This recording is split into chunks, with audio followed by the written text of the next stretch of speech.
Hello friends, now I will show you how to open Google App Designer. It is the very funny tutorial, but it is the just for beginner and the newcomer. So it's the too much easy. You can just go to the search. Make sure before you install the Google App Designer. So I was installed my Google App Designer tool.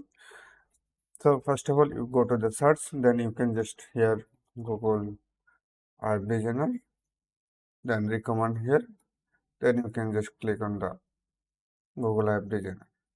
Then you will see the Google App Designer interface. Then you can do anything else. If you want to use the existing template and they are in the some your previous work list, then you can open.